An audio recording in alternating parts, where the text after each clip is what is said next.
ইরানের ৩টি পারমাণবিক কেন্দ্র লক্ষ্য করে হামলা চালিয়েছে যুক্তরাষ্ট্র। এই তথ্য জানিয়েছেন স্বয়ং মার্কিন প্রেসিডেন্ট ডোনাল্ড ট্রাম্প। পরমাণু কেন্দ্রগুলোতে হামলা চালাতে B-2 স্পিরিট বোমারু বিমান ব্যবহার করেছে দেশটি।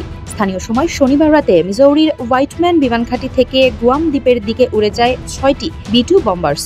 ফ্লাইট ট্র্যাকিং ডেটা থেকেই জানা যায় এই তথ্য। লক্ষ্য সুদূর ইরান। পরে প্রায় ৩৭ ঘণ্টার দীর্ঘ ফ্লাইট শেষে ইরানের ৩টি গুরুত্বপূর্ণ পারমাণবিক স্থাপনায় হামলা চালায় এই মার্কিন B-2 বোমারু বিমান। নিউ ইয়র্ক টাইমসের এক প্রতিবেদনে জানানো হয়েছে, মার্কিন যুদ্ধ বিমানগুলো হামলার সময় একাধিকবার মাঝ আকাশে জ্বালানি নেয়। হামলার লক্ষ্য ছিল ইরানের ফোর্দো, নাতাঞ্জ ও ইস্পাহান পারমাণবিক স্থাপনাগুলো। এই ৩টি স্থাপনাকে লক্ষ্য করে যুক্তরাষ্ট্র তার সর্বাধুনিক অস্ত্র ব্যবহার করেছে বলে প্রতিবেদনে জানানো হয়। ওয়ালটন আবারও মিলিয়নিয়ার অফারে ওয়ালটন ফ্রিজ কিনে আপনিও হয়ে যেতে পারেন মিলিয়নিয়ার।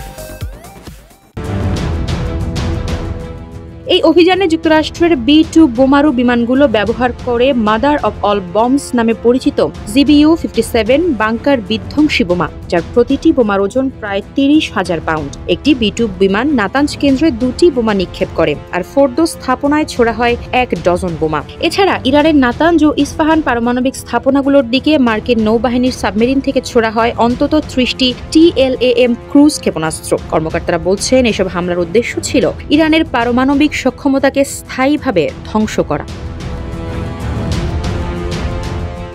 প্রশ্ন উঠছে, ইরানে হামলা চালাতে কেন এই বোমারু বিমান ব্যবহার করলো মার্কিন বিমান বাহিনী? এর কাজই বাকি।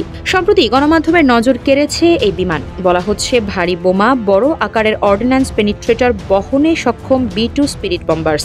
এমনকি ইরানের ভূগর্ভে থাকা পারমাণবিক স্থাপনাও গুড়িয়ে দিতে পারে এটি। আর হলেও তাই। বিশেষজ্ঞদের মতে, ইরানের ফোর্দো পরমাণু কেন্দ্র ধ্বংসের জন্য বিশেষ যেই বোমাটি দরকার তা বহন করতে পারত একমাত্র B-2 স্পিরিট।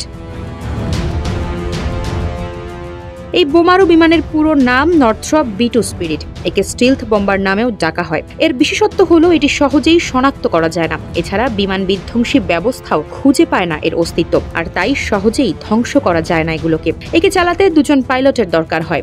সর্বশেষ তথ্য অনুযায়ী যুক্তরাষ্ট্রের কাছে মোট ১৯টি B-2 স্পিরিট রয়েছে। একটি ২০০৮ সালে বিধ্বস্ত হয়, আরেকটি বিধ্বস্ত হয় ২০২২ সালে। ২০৩২ সাল পর্যন্ত এই বিমান ব্যবহারের পরিকল্পনা করেছে যুক্তরাষ্ট্রের বিমান বাহিনী। আফসারা নাজ, নিউজ ডেস্ক, ইত্তেফাক।